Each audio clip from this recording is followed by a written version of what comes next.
Good morning.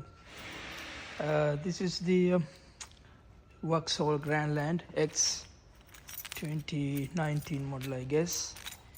1.2 petrol car. This car came to us as a non-runner. Car is cranking but not starting.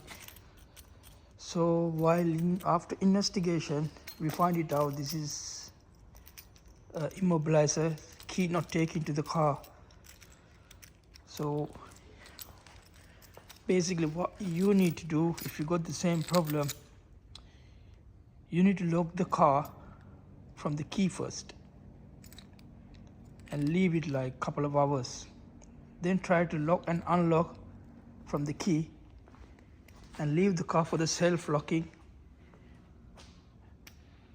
and open it after. It should work. Thank you.